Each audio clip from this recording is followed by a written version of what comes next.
Kajian ilmiah.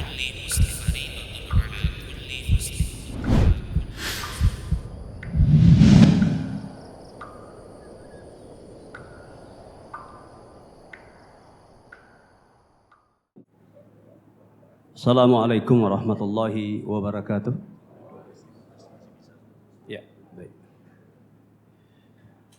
Innal hamdalillah nahmaduhu wa nasta'inuhu wa nastaghfiruh wa na'udzu billahi min shururi anfusina wa sayyiati a'malina. May yahdihillahu fala mudilla lahu wa may yudlil fala hadiyalah. Wa asyhadu an la ilaha illallah wahdahu la syarikalah wa asyhadu anna Muhammadan abduhu wa rasuluhu alladzi la nabiyya ba'dah. Allahumma salli wa sallim ala nabiyyina Muhammadin wa ala alihi wa ashabihi wat tabi'in wa tabi'it tabi'in wa man tabi'ahum bi ihsanin ila yaumiddin, amma ba'd. Qala Allah jalla wa ala fi kitabihil karim, ya ayyuhalladzina amanu taqullaha haqqa tuqatih wa la tamutunna illa wa antum muslimun. Ya ayuhan nasu taqu rabbakumul ladzi khalaqakum min nafsin wahidah wa khalaqa minha zawjaha wa batha minhuma rijalan katsiran wa nisaa'a wattaqullaha alladzi tasaaluna bihi wal arham innallaha kana 'alaikum raqiba. Ya ayyuhalladzina amanu taqullaha wa qulu qawlan sadida yuslih lakum a'malakum wa yaghfir lakum dhunubakum wa may yuti'illaha wa rasulahu faqad faza fawzan 'azima. Wa qala an-nabiy sallallahu alaihi wasallam, fa inna asdaqal hadithi kitabullah wa khairal hadi hadi Muhammadin sallallahu alaihi wasallam wa syarral umuri muhdatsatuha wa kullu muhdatsatin bid'ah wa kullu bid'atin dhalalah wa kullu dhalalatin finnar. Ikhwan dan para akhwat sekalian yang dimuliakan Allah Subhanahu wa taala,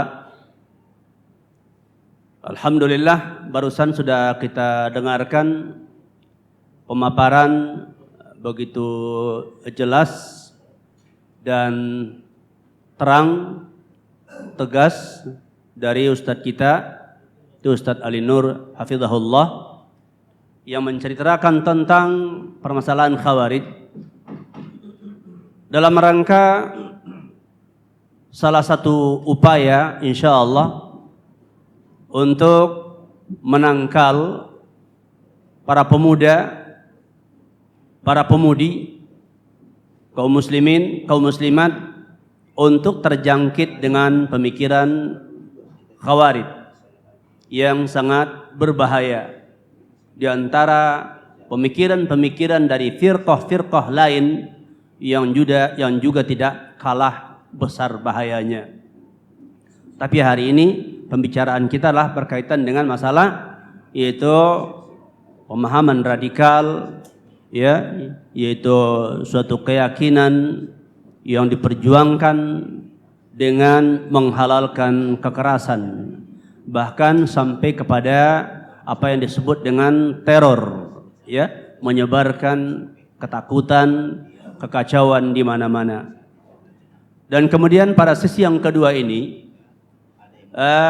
dalam rangka untuk mengobati atau upaya untuk menghilangkan atau setidaknya mengurangi, memperbaiki orang-orang yang pernah terkena dalam pemikiran radikal ini, atau mencegah, menangkal orang-orang yang belum terkena dari kita sekalian.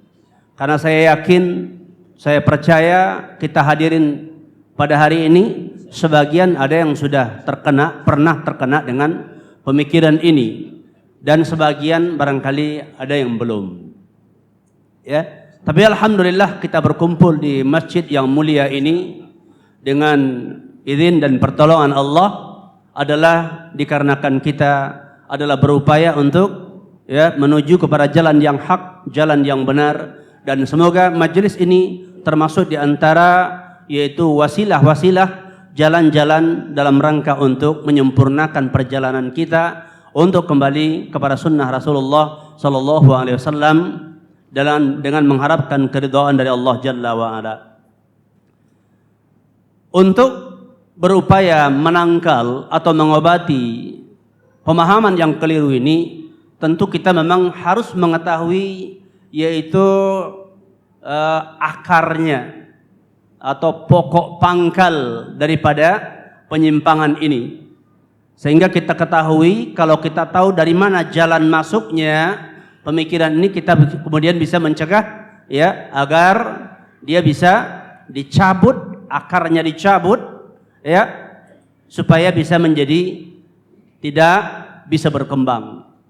Karena kalau hanya pucuknya yang diracun ya, setiap 3 bulan sekali, 6 bulan sekali, nanti bisa-bisa tumbuhnya lebih subur lagi. Ya, seperti orang meracun tanaman ya kan, mati daunnya, bunganya tempo sekian lama, hidupnya lebih subur lagi. Baik, ikhwani fiddin dan para akhwat yang dimuliakan Allah Subhanahu wa taala.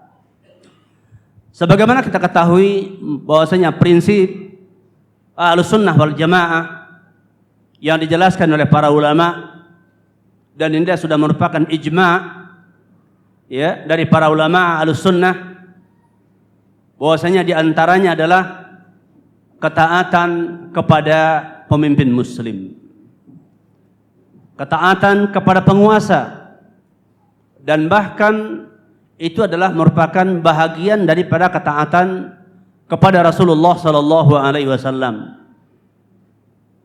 dan bahagian daripada ketaatan kepada Allah Jalla wa Ala.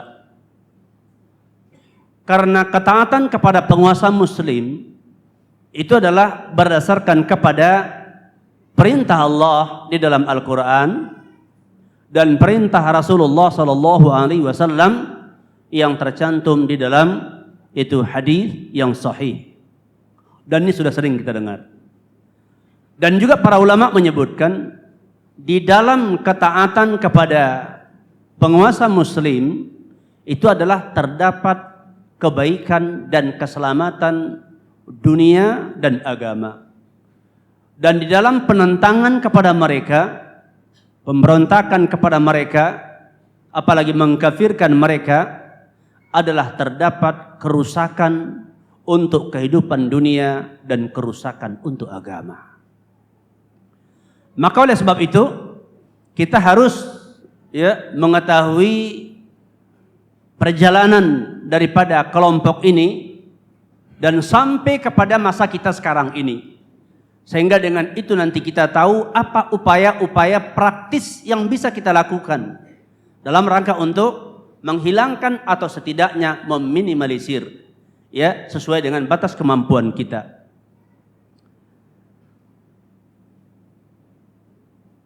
Disebutkan diantaranya oleh Dr. Muhammad bin Sulaiman Al-Wasil. Beliau mengutip itu perkataan beberapa ulama dan juga pejabat tinggi di Saudi, yaitu Pangeran Naif yang sudah meninggal dunia pada tahun 2012 meninggalnya ya. Beliau Amir Naif bin Abdul Aziz As-Saud mengatakan, muskilatuna kulluha ja'at minal ikhwanil muslimin. Muskilah-muskilah yang menimpa negeri kita, yaitu Arab khususnya, kata beliau, bahkan dunia Islam secara keseluruhannya adalah datang dari sebuah jamaah, yaitu Ikhwanul Muslimin Mesir, yang dipelopori oleh Hasan Al-Banna, diteruskan oleh Said Qutb, Muhammad Qutb, Said Hawa, dari kalangan wanitanya Zainab Al-Ghazali, ya, Yusuf Qaradawi yang masih hidup, yang sekarang tinggal di Qatar, ya, dan kemudian Al-Ustadz Dr. Muhammad Arifin Badri, hafizahullah. Beliau juga menulis di majalah As-Sunnah dengan judul Siapa Tokoh di Balik Faham Radikal dan Terorisme. Menyebutkan bahwasanya menurut para pengamat, Ikhwanul Muslimin ini terbagi kepada 3 kelompok. Kelompok pertama adalah yang mengikuti, yaitu pemahaman Hasan al-Banna. Yang mereka ini yaitu memperjuangkan Islam itu lebih banyak melalui politik praktis. Ya, melalui politik praktis, demokrasi, sarana demokrasi. Dan mempunyai prinsip kita bersatu di atas kita apa yang kita sepakati dan kita bertoleransi dalam apa yang kita perselisihkan demi satu tujuan. Ya, demi satu tujuan, yaitu adalah tujuan ya politik, bukan untuk tauhid, ya, menegakkan tauhid. Bahkan Syekh bin Baz juga mengatakan bahwasanya dakwah Ikhwan Muslimin ya tidak memiliki kepedulian untuk berdakwah kepada ya tauhidullah secara benar, akan tetapi dakwah mereka adalah dakwah yang bersifat politik. Kelompok kedua itu adalah yang dipelopori oleh Said Qutb. Itu yang lebih cenderung kepada pemikiran konfrontasi. Ya, konfrontasi. Dia mempunyai buku yang terkenal, kitab yang terkenal, yaitu adalah Ma'alim alat Tariq, kemudian Al-Adalah Al-Ijtimaiyah. Ya, di dalam buku ini dia Said Qutb ya, dia mengatakan tentang keprihatinannya terhadap telah hilangnya, telah tercabutnya tatanan kehidupan Islami dengan aturan-aturan dan perundang-undangan yang Islami semenjak beberapa masa yang lalu dan merata di permukaan dunia Islam. Bahkan kata dia, ya, Islam itu sendiri telah tiada. Islam itu sendiri telah tiada dari semenjak waktu lama. Sampai dia mengatakan masjid-masjid kaum muslimin yang ada di dunia Islam sekarang dianggap oleh dia sebagai tempat peribadatan jahiliyah. Ya, masjid-masjid kaum muslimin disebut dengan tempat peribadatan jahiliyah. Dan dia mengatakan jamaah kaum muslimin ya adalah kumpulan masyarakat jahiliyah. Ya, masyarakat jahiliyah kembali kepada zaman jahiliyah. Maka dia berusaha kepingin untuk mengembalikan tatanan hidup sesuai dengan syariat Islam yang sempurna menurut ya perkataannya. Kemudian kelompok yang ketiga itu adalah yang dipimpin oleh Zainal Abidin Muhammad Surur. Ya, Zainal Abidin Muhammad Surur. Begitu. Ini kelompok ketiga yang muncul belakangan. Dengan istilah diantaranya akidahnya mengikuti akidatus salaf, akan tetapi manhaj mereka mengikuti manhaj Ikhwanul Muslimin. Ya. Itu ringkas. Kemudian Amir Naif bin Abdul Aziz yang kita sebutkan tadi, beliau mengatakan setelah pertumbuhan Ikhwanul Muslimin di Mesir, kemudian mereka para pemimpin-pemimpinnya, para tokoh-tokohnya terjepit dikarenakan tekanan penguasa Mesir, ya, mereka pada ditangkapi dan kemudian ya mengalami berbagai kesulitan. Kata beliau, kemudian mereka berupaya mencari perlindungan pindah ke Saudi. Saya sebagai pihak terkait, pejabat terkait pada waktu itu, kata beliau, ya, membuka jalan, memberikan kesempatan kepada mereka, berharap mereka kembali kepada Islam yang benar karena datang ke Saudi. Maka kami lindungi mereka dan kemudian kami beri mereka fasilitas. Mereka butuh pekerjaan, butuh penghidupan. Kami memberikan pekerjaan kepada mereka. Kami menjadikan mereka sebagai guru-guru di sekolah-sekolah, bahkan sebagai dosen. Sesuai karena pada masa itu juga masa pembangunan masalah pendidikan besar-besaran di Saudi. Kami butuh banyak tenaga pengajar. Bahkan ada di antara mereka yang sampai menjadi dekan di fakultas-fakultas. Kemudian kata beliau, setelah mereka banyak dan kemudian mereka kembali menancapkan pengaruhnya kembali kepada paham aslinya, dan dia malah justru mempengaruhi para syabab di Saudi Arabia. Dan ini bukan hanya terjadi di Saudi Arabia, juga ke negeri-negeri kaum muslimin lainnya.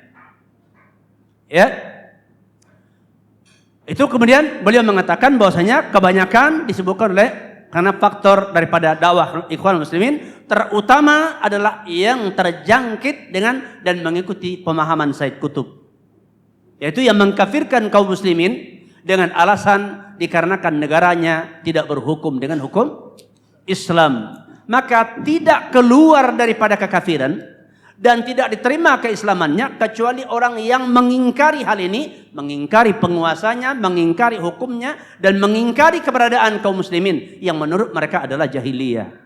Selain yang demikian, maka termasuk masyarakat jahiliyah keseluruhannya. Dahulu sampai ada kita punya teman,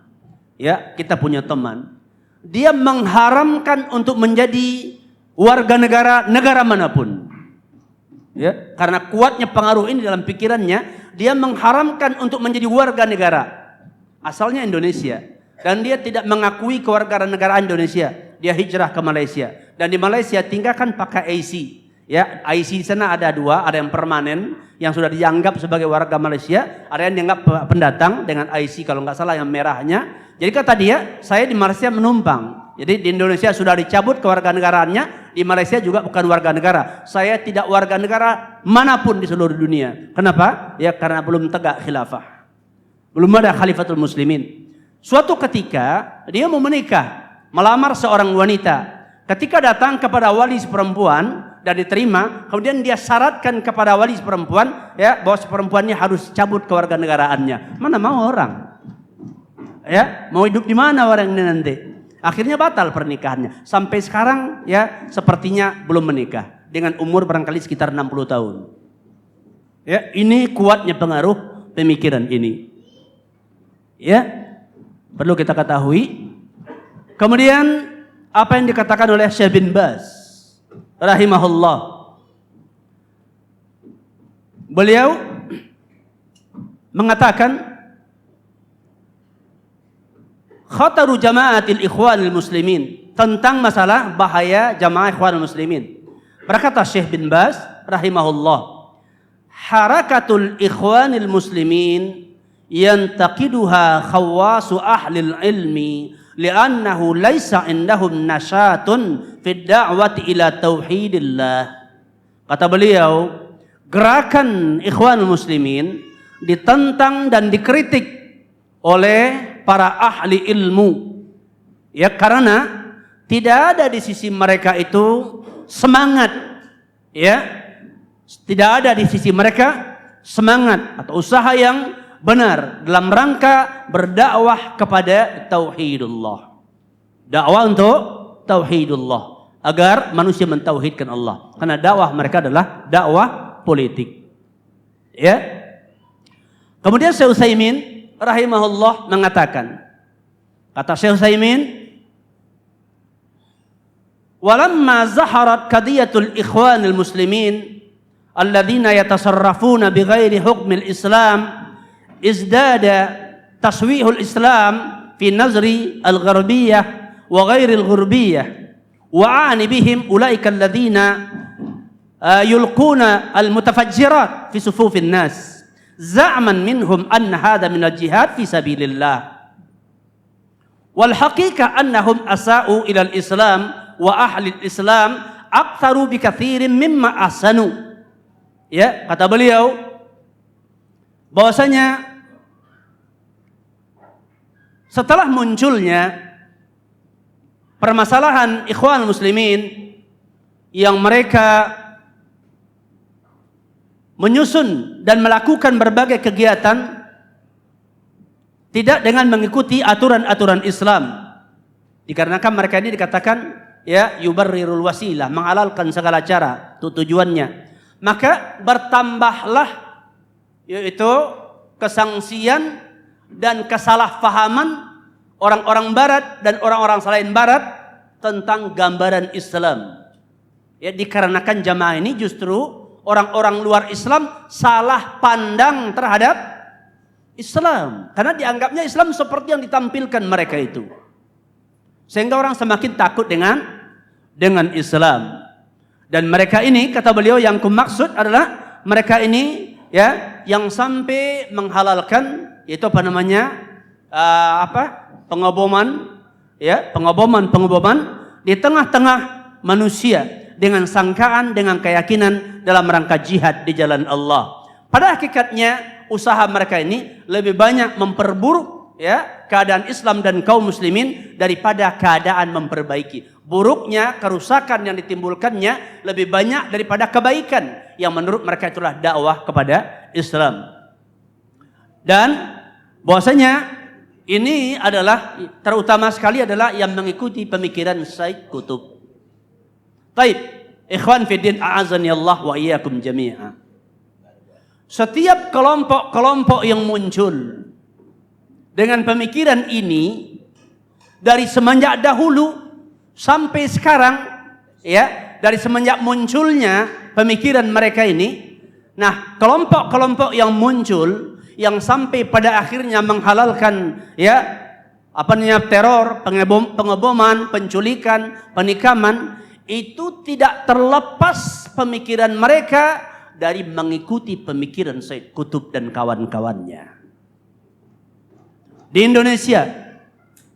Indonesia mulai dari peristiwa seperti Komando Jihad pada tahun 76 kejadiannya di Medan. Kemudian peristiwa pembajakan pesawat Garuda DC-9 yang dengan nama Woyla, jalur penerbangan Jakarta Polonia, kemudian transit di Palembang, kemudian dibajak, kemudian dialihkan ke Malaysia, kemudian berakhir di Thailand. Dan drama penangkapannya di Thailand selama yaitu 3 menit dengan 5 pelaku, 5 teroris yang melakukan pembajakan yang dipimpin oleh Imron. Ya, dipimpin oleh Imron. Nah, Imron dan kawan-kawannya melakukan pembajakan yaitu pesawat DC-9 dalam rangka adalah menuntut pembebasan. Artinya banyak upaya dia menuntut pembebasan kawan-kawannya yang ditangkap pada 11 Maret tahun 81 dalam peristiwa Cicendo, Bandung.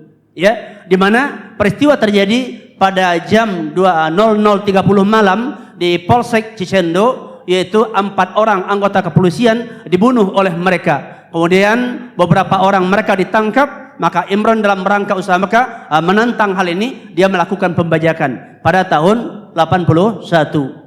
Ya, dan Imron sendiri ya tidak diketahui keadaannya setelah itu, apakah terbunuh, apakah mati, atau lari, atau menghilang, yang jelas dia tertangkap. Dan 4 orangnya terbunuh di dalam peristiwa penangkapan di Thailand. Orang-orangnya ini semua juga adalah orang yang terpapar dengan pemikiran Said Qutb dan kawan-kawannya. Salah satu daripada orang yang berpengaruh dalam jamaah Imron ini itu pernah dekat dengan kita dahulunya sebelum beliau itu taubat. Ya, sebelum beliau bertaubat, dekat, bahkan menjadi pendamping dan termasuk memberikan ya banyak pelajaran agama kepada Imron waktu di Saudi. Kemudian setelah peristiwa itu, peristiwa Tanjung Priuk tahun 84, menjelang terjadi peristiwa Tanjung Priuk, itu munculnya para ustadz-ustadz yang dengan dakwah yang frontal menentang penguasa. Kita maklum ya pada zaman Orde Baru, dan seperti nama-nama yang terkenal ya AM Fatwa, kemudian Abdul Qadir Jailani, kemudian Sarifin Maloko dan kawan-kawannya. Sesudah peristiwa ya Tanjung Priuk, beliau ini ditangkap ya, dan AM Fatwa dan Abdul Qadir Jailani sampai keluar kembali, sementara Sarifin Maloko tidak diketahui. Ya, kita tidak mengetahui cerita berikutnya. Setelah itu peristiwa Talang Sari di Lampung oleh siapa? Nur Hidayat tahun 89, ya. Dan ini peristiwa-peristiwa yang lalu yang semua mereka beralasan adalah berjuang untuk menegakkan Islam, mau menjadikan Indonesia sebagai negara Islam dan menolak keberadaan negeri ini dengan kepemimpinan dan aturan yang ada. Kesepakatan para ulama di Indonesia sebelumnya yang menyepakati Indonesia berdasarkan yaitu kepada Pancasila dengan pemahaman bahwa Pancasila ini tidak bertentangan dengan Islam. Artinya apa? Di Indonesia Islam tidak akan dilarang. Barang siapa yang menggunakan Pancasila untuk melarang Islam, orang ini adalah pengkhianat Pancasila. Ini yang dipahami oleh para ulama dan antum perlu juga tahu keadaan ini. Ya, supaya kita asalkan Islam yang benar yang kita bawakan, kita punya hak yang dijamin oleh konstitusi dan undang-undang di Indonesia. Ya. Kemudian ya, kita lihat semua mereka-mereka ini guru-gurunya itu buku panduannya adalah buku-buku tulisan daripada ya tokoh-tokoh ini. Hasan al-Banna tak bisa tinggal di Mesir sampai sekarang kan, harus pindah ke Qatar. Kemudian Said Hawa, Said Qutb, Muhammad Qutb, ya, kemudian ya Zainab Al-Ghazali dan kawan-kawan yang lain. Kemudian orang-orang Saudi yang ikut terpapar dengan pemikiran mereka dengan tingkatan yang bermacam-macam seperti Salman Audah, Safar Hawali, Aid Al-Qarni, ya, yang ditangkap oleh penguasa Saudi, oleh pemerintah Saudi, ya, karena membahayakan negeri Saudi. Ini tak lepas daripada karena masuknya tokoh-tokoh Ikhwanul Muslimin ke Arab Saudi. Dan sampai sekarang ini mereka-mereka yang terlibat ini dikatakan bahan bacaan mereka dalam persoalan agama. Kalaupun mereka membaca buku-buku yang lain, tapi yang menimbulkan pemikiran seperti ini semuanya bermuara kepada kitab-kitab ya tokoh-tokoh Mesir ini. Ya, saya tanya kepada antum, coba antum yang pernah terlibat pemikiran mengkafirkan penguasa di Indonesia, mengkafirkan pemerintah, atau membolehkan melawannya, kalaupun tidak mengkafirkan boleh melawannya, atau boleh menjatuhkannya, atau boleh mendemonya. Saya tanya, buku-buku bacaan antum apa? Ya, apa buku yang antum baca? Coba tunjuk tangan. Ya, apa buku yang antum baca? Salman Audah. Naik semangat antum untuk memperjuangkan Islam sampai membolehkan melawan penguasa? Ya, enggak, waktu itu pernah muncul semangat? Iya, pernah. Yang lain coba. Ya. Jadi pada tahun 80-an, ya, 70-an, 80-an, itu buku-buku yang ditulis oleh mereka ini itu banyak bertaburan termasuk di Indonesia. Banyak diterjemahkan ya di Indonesia dan itu menjadi santapan para duat. Ustadz-ustadz yang berkiprah berdakwah di tengah masyarakat. Bukan tokoh-tokoh gerakan saja, tidak. Bukan tokoh gerakan di bawah tanah seperti umpamanya orang-orang DI, Darul Islam, ya, NII, Negara Islam Indonesia, atau disebut dengan N11, ya, dan lain-lainnya, gerakan Kahar Muzakkar, ya, di Kalimantan, ya, Sulawesi, dan lain-lainnya. Bukan cuma itu, bahkan ustadz-ustadz yang tampil dengan resmi di tengah masyarakat, ustadz-ustadz yang duduk di organisasi-organisasi resmi, banyak memegang buku panduan tulisan-tulisan ini. Ya, dan ini tidak asing. Kalau antum hadir di masjid-masjid mendengarkan kajian, bahkan sampai hari ini itu masih banyak ustadz-ustadz yang dengan resmi dakwahnya masih menentang pemerintah, mengungkit kekurangan-kekurangan, kejelekan-kejelekan, ketidakadilan, kezaliman, tak berpihak kepada Islam, berpihak kepada orang kafir. Intinya apa? Provokasi, menanamkan kebencian, diawali dengan menanamkan kebencian. Ya. Makanya tidak salah kalau dikatakan bahwasanya bahkan banyak di antara pegawai negeri, mungkin polisi, mungkin tentara, mungkin mahasiswa, para siswa, ya, para santri terpapar dengan paham radikal. Ini bukan berita aneh. Tapi tolong jangan kaitkan dengan Salafi. Karena bukan dari mereka. Cikal bakal pemikirannya bukan dari mereka. Ya. Celana cingkrang, jenggot, rajin ke masjid, bawa Quran kemana-mana, wanita berjilbab, jilbab besar, wanita bercadar, nggak ada kaitannya dengan radikal dan terorisme. Tidak ada. Karena faham radikal ini sudah muncul sebelum ada gerakan-gerakan sebelum orang-orang gerakan yang berupaya untuk menghidupkan sunnah ini pakai jilbab yang besar, pakai cadar, celana cingkrang, ya, berpeci kemana-mana, berlobi, atau umpamanya apalagi berjenggot, ya, itu belum ada lagi. Paham teroris ini sudah banyak. Ya, tahun 80-an cari wanita berjilbab di Indonesia ini, ya, di Medan nih, kalau antum dari Binjai sampai ke Tanjung Merawa, dari Brastagi mungkin sampai ke Percut keliling, barangkali keliling beberapa hari belum tentu ketemu satu yang pakai jilbab, walau sekedar jilbab taplak meja yang ada songkok. Ya, makanya belum tentu, karena satu-satu yang ada 80-an. Tapi paham radikal sudah nyebar. Celana cingkrang belum ada. Ya, belum ada celana cingkrang. Berjenggot sedikit. Kalau cadar, setahu saya cadar di Medan ini berkembang untuk Medan, bukan Indonesia ya. Medan, orang pertama ya yang terlihat wanitanya pakai cadar di Medan siapa coba? Siapa yang dapat saya kasih hadiah? Ini untuk hadiah ya. Ini saya enggak pakai hitung, sekali genggam. Ya, kelompok mana ya yang pertama menghidupkan cadar di Medan? Siapa bisa jawab? Ah, Masya Allah, nih. Ya, Darul Arqam. Ya, dia yang pertama pakai cadar. Ya, gitu. Apakah salafi? Ya, dari orang-orang yang mengikuti manhaj salaf? Bukan. Siapa itu? Pertanyaan kedua. Ya, saya pemurah lah insya Allah dalam hal ini karena apalagi sudah disediakan. Coba siapa yang tahu tentang masalah jamaah Darul Arqam? Tapi jangan yang tadi lagi ya. Jamaah Darul Arqam ini jamaah apa, dari mana? Siapa pemimpinnya? Ya. Pertama, asalnya negara mana? Ini anak-anak muda nggak tahu ini ceritanya. Ya kan? Asalnya dari mana? Ayo tunjuk tangan lah, nanti siapa yang mau dikasih? Tunjuk tangan, siapa? Malaysia. Pertanyaannya bukan satu ya. Siapa pemimpinnya?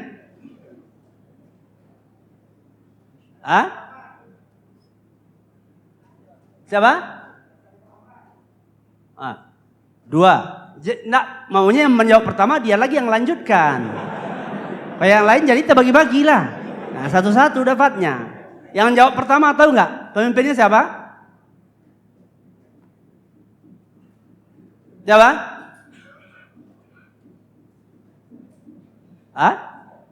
Atau saya sebutkan pertanyaan lengkap.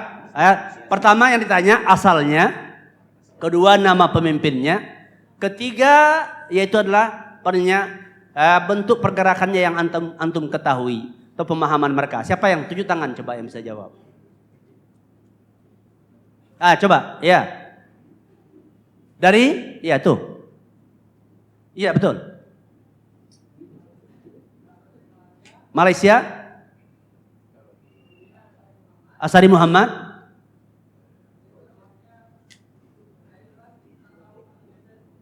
Pemahamannya, ya boleh terkasihkan. Ya, seorang sufi Malaysia, tapi kuat dalam gerakan ekonomi. Karena dikhawatirkan membahayakan negara Malaysia, ya maka pada waktu itu ajaran ini dilarang dan Asari Muhammad ditangkap sehingga ajarannya padam sampai sekarang, hilang. Ya, ini cerita masalah cadar di Medan. Ya, tapi bukan karena berarti ini ajaran Arqam cadar, ajaran Islam. Bukan budaya Indonesia juga dan bukan miliknya orang-orang ya radikal, bukan. Begitu ya? Bukan. Jangan dikaitkan. Dan kalaupun sekarang ini untuk mengantisipasi radikal dilarang celana cingkrang, dilarang pakai cadar atau dilarang jilbab besar, apakah itu pegawai, mahasiswa, dilarang berjenggot, apakah akan hilang pemikiran radikal dengan ini? Tidak. Tidak akan hilang. Karena sebelum ini ada, paham radikal juga sudah ada. Ya, bahkan di buku-buku yang kita sebutkan tadi nggak bicara soal ini, ya kan? buku-buku mereka, Said Qutb, Said Hawa, ya Muhammad Qutb, Zainal Al-Ghazali dan kawan-kawannya Asal Albana, nggak ada cerita yang beginian yang jadi fokus permasalahan, tidak. Begitu, ya. Jadi ini perlu kita ketahui. Sampai pada akhirnya sesudah berlalu cerita masa yang lalu dengan bentuk-bentuk peristiwa-peristiwa yang terjadi, kemudian muncul yang baru, ya. Sebagaimana juga dikatakan oleh Said Qutb. Setelah banyak ditangkap pemuka-pemuka Ikhwanul Muslimin, dia mengatakan, aku berencana untuk melakukan pembalasan dengan cara apa yang mungkin bisa dilakukan. Yang aku belum mengetahui dengan pasti, ya, siapa akan jadi pelakunya, ya. Tapi diharapkan dari anggota jamaah, kata beliau, bisa akan menjadi orang-orang pelopornya dan menjadi eksekutornya. Yaitu apa? Dengan bagaimana? Untuk melakukan pembunuhan, penculikan kepada pemuka-pemuka musuh kita. Musuh kita maksud dia musuh Ikhwanul Muslimin. Musuh Ikhwanul Muslimin yang maksud pemerintah Mesir. Ya, terutama untuk membunuh presidennya, menteri-menterinya, pejabat-pejabatnya, atau dengan cara membom infrastruktur untuk melumpuhkan kekuasaannya. Ini adalah cerita tentang penghalalan bom dan dianggap sebagaimana kata Ustaz Ali Nur tadi, dianggap sebagai adalah istishhadiyah dalam rangka untuk mencari mati syahid. Sehingga para pemukanya membolehkan hal ini, ya. Mereka-mereka yang sangat hulu dalam hal ini, ya, karena mereka terbagi tiga, itu membolehkan perkara ini. Dan kemudian hal ini juga yang terjadi ketika terjadi di Afghanistan. Usama bin Laden, tokoh Ikhwanul Muslimin. Kemudian tangan kanannya Ayman Az-Zawahiri juga demikian. Kemudian sesudah susah di Afghanistan, muncul ISIS di Irak. Orangnya itu juga, penerus-penerus itu juga.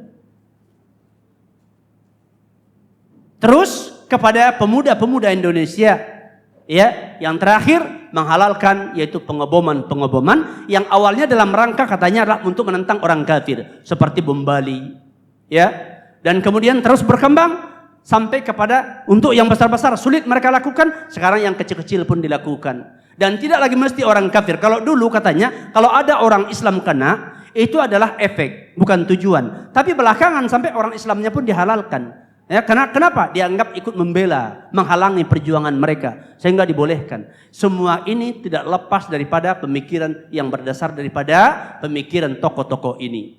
Lewat buku-bukunya yang beredar, lewat ustadz-ustadz yang mengajarkan, ya, lewat teman-teman yang mengajak kepada kawan-kawannya. Baik, ikhwani fiddin, a'azzani Allah wa iyyakum jami'ah. Jadi oleh sebab itu tentu dengan cara begini terdeteksi bagi kita, ya, bahwasanya orang-orang yang akan terjangkit dengan pemahaman ini. Jadi orang-orang yang kalau sudah terbiasa membaca kitab-kitab ini, ya, kemudian pun ditambah dengan rasa ketidakpuasan, umpamanya, apa contohnya?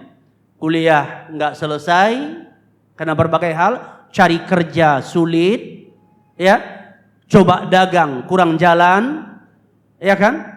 Tambah dengan berbagai masalah, ya, kemudian ada bibit pemikiran ini dalam dirinya dari guru-guru yang pernah dia ikuti, pengajian-pengajian yang pernah dia ikuti, baik pengajian yang sifatnya tersembunyi di rumah-rumah atau mungkin pengajian ustadz-ustadz umum yang ada berdakwah secara umum, tapi pemikiran itu sudah tertanam dalam dirinya, benci kepada pemerintah.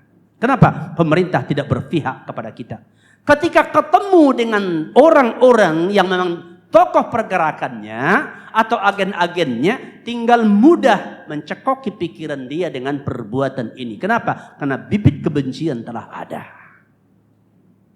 Ya, ketidakpuasan dengan negeri ini, dengan pemimpin-pemimpinnya, ya, itu sudah tertanam kebencian. Ingin menggantikan dan ingin menurunkan dengan cara apa saja. Kalau ada cara-cara untuk bisa menurut, dia akan ikut sesuai dengan kemampuannya masing-masing. Seperti diantaranya ada yang sebatas demo, ya, nggak berani melebihi dari demo, ya. Ada demo damai, kemudian ada demo yang di atasnya lagi, yang apa namanya bisa menimbulkan berbagai ya kekerasan, ya. Di atasnya lagi bisa penculikan, di atasnya lagi ya bisa pengoboman. Jadi penyebaran pemikiran memang sangat luas. Ya, sebahagian dari kita yang hadir saya yakin sebahagiannya atau mungkin sebagian besar pernah terpapar dengan pemikiran benci kepada pemerintah. Ya. Tidak punya i'tiqad baik untuk pemerintah ini dan tidak mendoakan kebaikan untuknya dan tidak memohonkan ampunan kepada Allah untuk pemimpin-pemimpin kita, tapi menanamkan kebencian, berusaha kalau bisa diganti walaupun juga tak tahu siapa penggantinya yang layak. Ya kan? Ini luasnya penyebaran pemikiran ini. Lantas, ya bagaimana upaya untuk bisa menangkal, membatasi pergerakannya? Apa yang bisa kita lakukan secara praktis?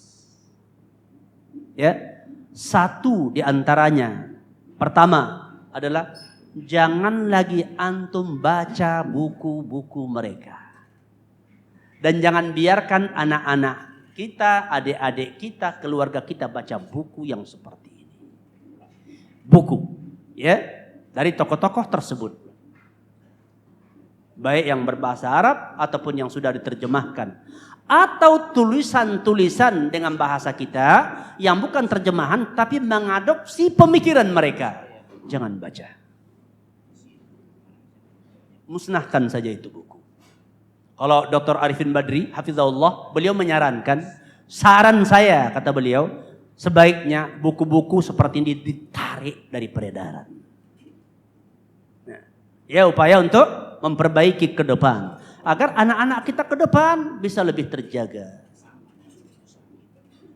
Karena sekarang ini di sekolah-sekolah, di perguruan tinggi, mungkin di tempat pekerjaan, bisa terjangkit pemikiran ini. Ya, kadang-kadang kita dalam mengisi kajian, ketika kita menunjukkan dukungan kita kepada penguasa, mendoakan kebaikan untuk mereka, ya kan?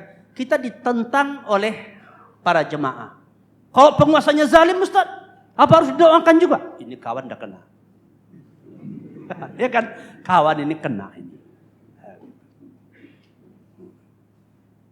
Dan ini banyak kejadian.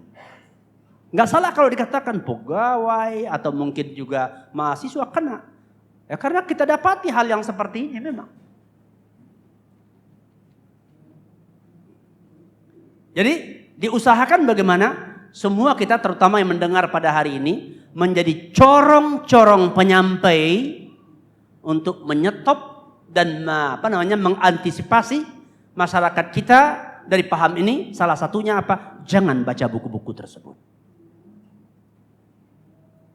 Ya, semua buku-buku ya yang berhaluan seperti itu. Itu satu, ya, yang pertama. Jika kita lakukan, kita ikut membantu dakwah ini.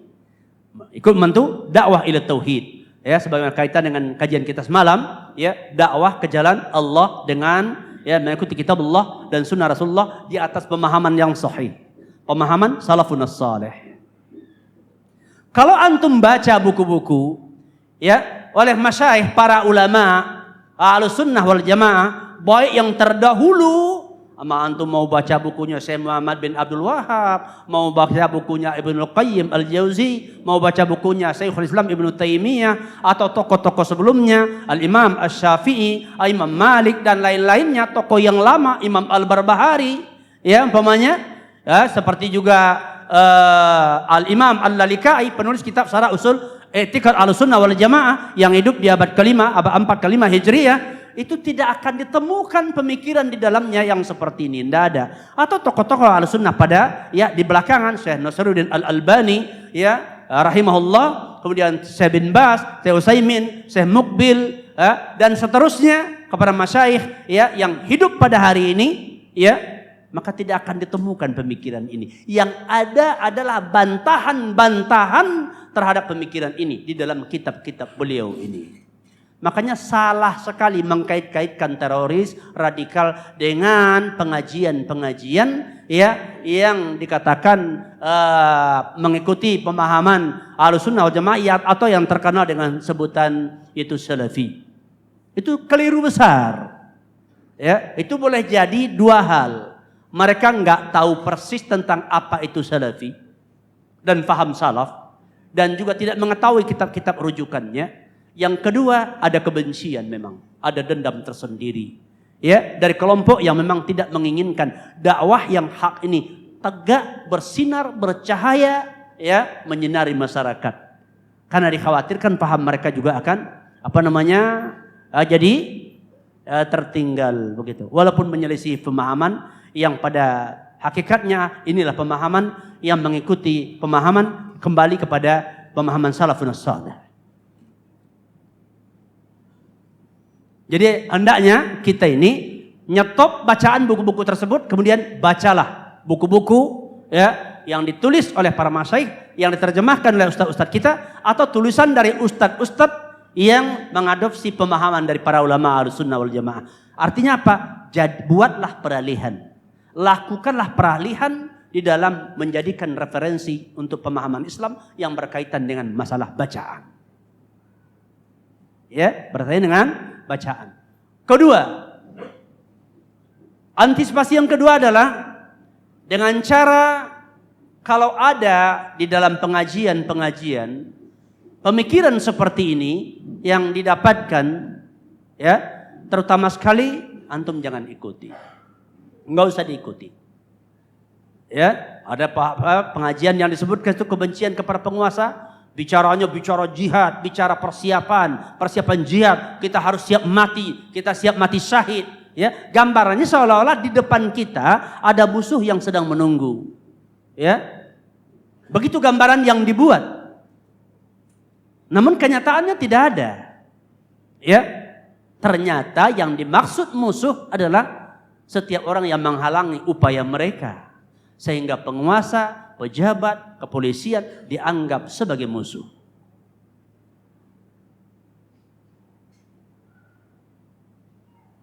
Ya, ini perlu kepada kita sekalian dan untuk keluarga kita, anak-anak kita, adik-adik kita, saudara-saudara kita, teman-teman kita, ingatkan dari pengajian-pengajian seperti ini.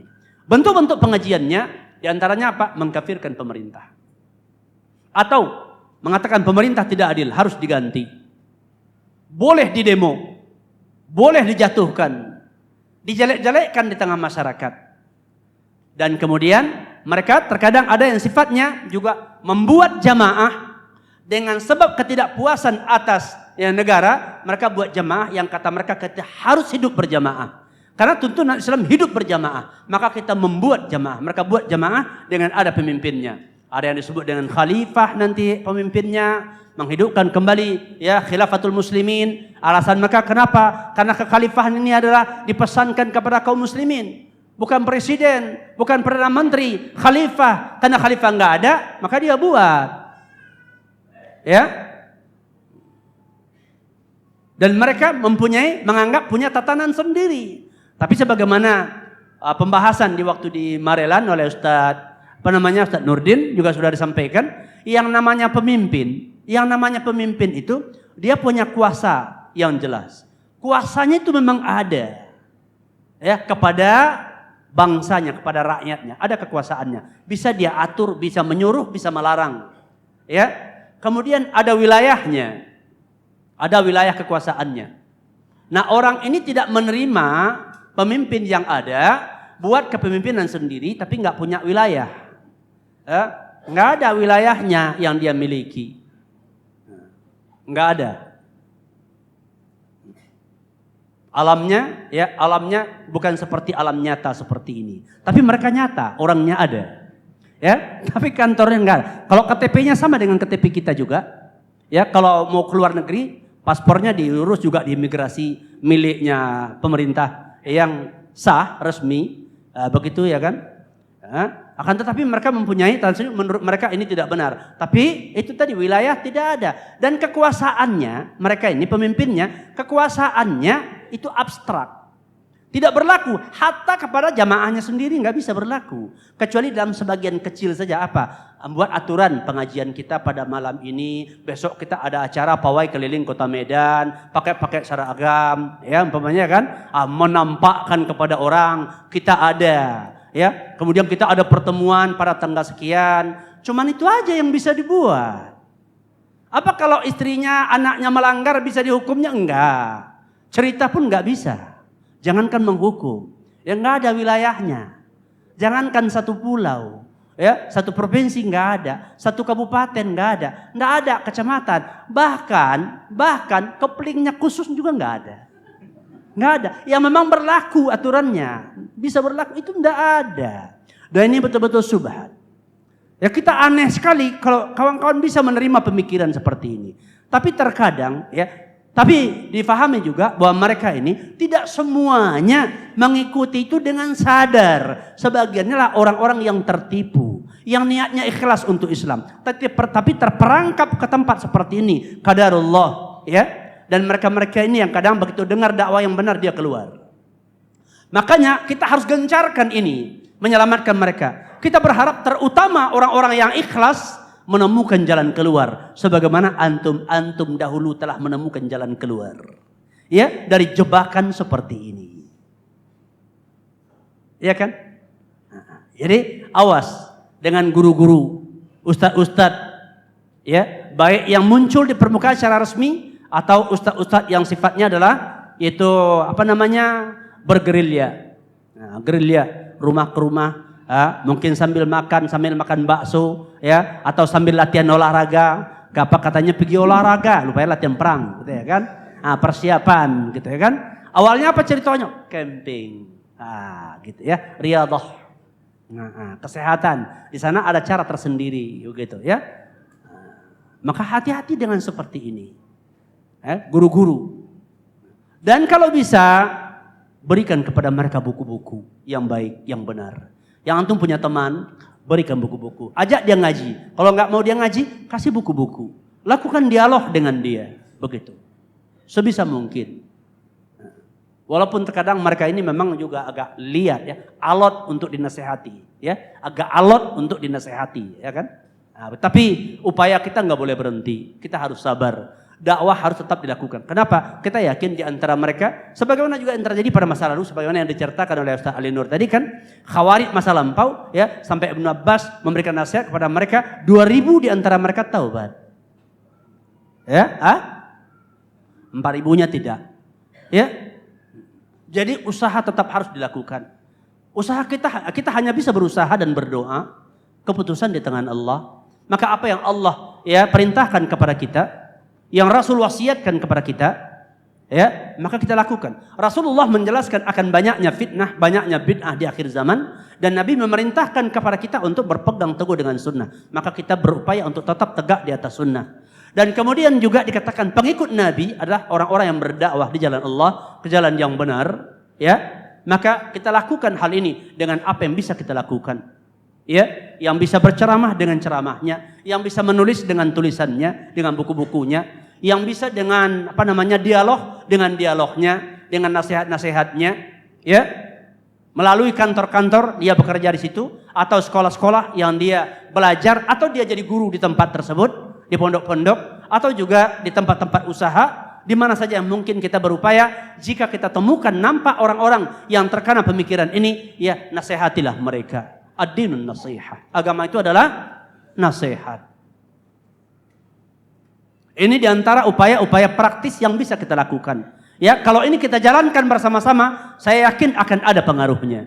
Ya, insya Allah akan ada pengaruhnya. Dan ini kita lihat, kalau pada tahun 80-an dahulu, karena buku yang banyak adalah buku-buku dari Mesir, dari yang ditulis oleh Ikhwan Muslimin, sebahagiannya dari Ikhwan Muslimin Mesir, sebahagiannya buku-buku Syiah yang banyak diterbitkan oleh Pustaka Mizan. Dan kemudian juga penulis-penulisnya seperti ada dulu penulisnya orang Jawa Timur namanya Husain Al-Ghamidi. Dia menulis buku tentang cerita tentang masalah Ali bin Abi Thalib radhiyallahu an, kemudian Husain bin Ali radhiyallahu an, kemudian tentang Hasan, kemudian tentang Fatimah Az-Zahra, yang buku-bukunya berisi paham Syiah. Ya, yang menyudutkan para sahabat begitu. Dan kemudian paham-paham yang lainnya begitu. Oleh sebab itu maka kita berusaha sebisa mungkin begitu.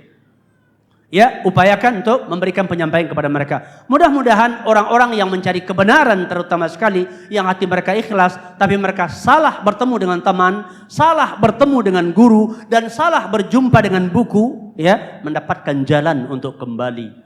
Dan mereka yang dengan sengaja memilih pemahaman itu, kita berdoa supaya Allah membukakan hati mereka untuk taubat. Ya, maka mari kita berusaha semaksimal mungkin melakukan ini secara bersama-sama. Baik, ikhwani fiddin, a'azani Allah wa iyyakum jami'a. Mungkin ini saja yang disampaikan kepada kita. Mudah-mudahan bisa memberikan tambahan bekal buat kita setelah kita paham tentang bahayanya khawarij, ya, dan bagaimana ancamannya terhadap keamanan hidup dalam masyarakat dan sejauh apa penyimpangnya dari Islam. Kemudian kita paham pula sekarang bagaimana kita menyelamatkan diri kita daripadanya secara praktis, amalan apa yang bisa kita lakukan, dan juga untuk menyelamatkan teman-teman kita dan saudara-saudara kita. Ini bukan hanya tugas para ustadz saja. Maka setelah tahun 80-an, di tahun 90-an, ya, para ustadz mulai menerjemahkan yaitu buku-buku dari ya, para ulama yang bermanhaj salaf. Maka mulailah di mana-mana pada banyak taubat. Tanya, Bang Ejak, oh dulu ikut liqa ini. Dulu ikut mana? Oh dulu saya tokoh pergerakan ini, ikut mengkafirkan. Ada yang mengatakan saya dulu adalah calon pengantin. Ada yang mengatakan saya pernah menjadi calon pengantin. Tapi alhamdulillah Allah membukakan hidayah. Dan ini ada tak terlepas daripada penyebaran buku-buku yang benar dan penyebaran ustadz-ustadz yang berupaya berdakwah dengan benar. Makanya juga mempertahankan pendidikan-pendidikan, pondok-pondok mengikuti manhaj salaf untuk melahirkan para dai dan asatizah yang berdakwah dengan dakwah yang hak merupakan upaya-upaya besar. Dan antum harus bekerja keras untuk turut serta berusaha membantu supaya media-media dakwah ini bisa berkembang dengan subur. Begitu. Ya, baik. Mungkin sampai di sini saja. Mudah-mudahan bermanfaat. Wabillahi taufiq wal hidayah. Subhanakallahumma wa bihamdika asyhadu an la ilaha illa anta astaghfiruka wa atubu ilaik. Alhamdulillahirabbil alamin. Assalamualaikum warahmatullahi wabarakatuh.